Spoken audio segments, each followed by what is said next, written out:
ဆင်းရဲတဲ့ဘဝကနေဆွဲနာကျင်မှုစ조사မှုတွေနဲ့အောင်မြင်တဲ့ဘောလုံးသမားတယောက်ဖြစ်လာတဲ့ကြော်ထက်ဆွဲကောင်းလေးတယောက်ရဲ့ဇလံကိုအောက်ပါတိုင်းတင်ဆက်ပေးလိုက်ပါတယ်။ဖုန်ထူဘောလမ်းမှာရွှေရောင်ကွင်းပင်စီတို့ရုံးကန်ရတော့အစောပိုင်းဘဝရန်ကုန်မြို့ရဲ့စင်ချေဖုံးရက်ွက်တစ်ခုမှာနေထိုင်တဲ့ကြော်ထက်ဟာငယ်ငယ်ကတည်းကမိဘမဲ့တကောက်ပါသူ့မှာပိုင်ဆိုင်တာဆိုလို့ဖာယာတွေနဲ့ဟောင်းနွမ်းတွေဘောလုံးတစ်လုံးမဲ့ရှိပါတယ်။ကြောင်မတက်နိုင်တဲ့အတွက်မနဲ့ဆိုရင်ဈေးမှာအထုတ်ရွက်တယ်။နေ့လယ်ဆိုရင်ကားဝက်ရှော့မှာစီပေးရေးပေးနဲ့အလုပ်လုပ်ရပါတယ်။သူ့ရဲ့တနေ့တာအားလက်ချိန်လေးကတော့အလုပ်ပြန်ညနေဆောင်မှာရက်ွက်ထဲကမြေနီကွင်းလေးမှာပလတ်စတစ်ဖိနပ်အစုလေးစီးပြီးဘောလုံးကန်ရတာပါပဲ။ကြော်ထက်ကဘောလုံးဖိနပ်တစ်စုံဝယ်နိုင်ဖို့အတွက်ဘာအလုပ်မဆိုလုပ်ခဲ့ပါတယ်။ဆောက်လက်ပေးဆိုင်မှာအုပ်တဲချင်း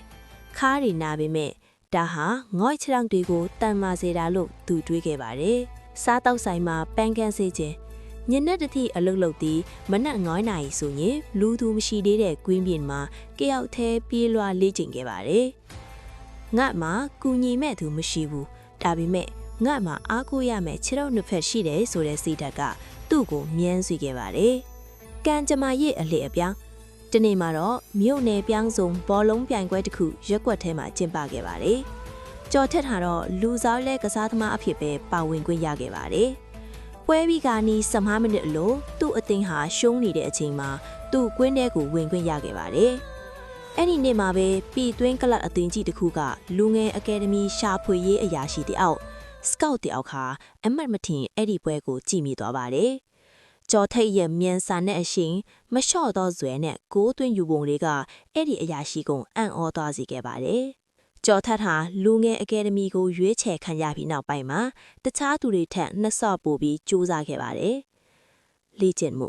တခြားသူတွေနားကျင်မှာသူဟာ free kick တွေကိုထောင်နဲ့ချီပြီးကန်ခဲ့ပါတယ်။စီရဲတဲ့ဘဝကိုမမေ့ပဲအစားအသောက်နဲ့နေထိုင်မှုကိုအထူးဂရုစိုက်ခဲ့ပါတယ်။9 နှစ်အကြာမှာတော့ကြော်ထက်ဟာမြမလက်ရွေးစင်အသင်းရဲ့အားကိုးရဆုံးတိုက်စစ်မှုဖြစ်လာခဲ့တယ်လို့ပြည်ပကလပ်အသင်းကြီးတစ်ခုမှာပါတွားရောက်ကစားခွင့်ရရှိခဲ့ပါတယ်။အခုဆိုရင်ကြော်ထက်ဟာနမေကြီးဘောလုံးသမားတစ်ယောက်ပါ။ဒါပေမဲ့သူဟာသူကြီးပင်းထဲတဲ့မြေနီကွင်းလေးကိုမမေ့ပါဘူး။သူရသမျှလစားတဲ့ကနေစီးရဲတဲ့ကလေးတွေအတွက်ဘောလုံးအကယ်ဒမီတစ်ခုဖွင့်လှစ်ပေးခဲ့ပြီးအားလုံးကိုတခုံးပဲပြောလိစီပါတယ်။မင်းတို့ဘလောက်ဆင်းရဲတယ်ဆိုတာအရေးမကြီးဘူး။မင်းတို့ရဲ့အိမ်မှတ်ကဘလောက်ကြီးမားပြီးအဲ့ဒီအတွက်ဘလောက်အထိရုန်းကန်နိုင်လဲဆိုတာကပဲမင်းတို့ရဲ့အနာဂတ်ကိုဆုံးဖြတ်ပေးမှာပါလို့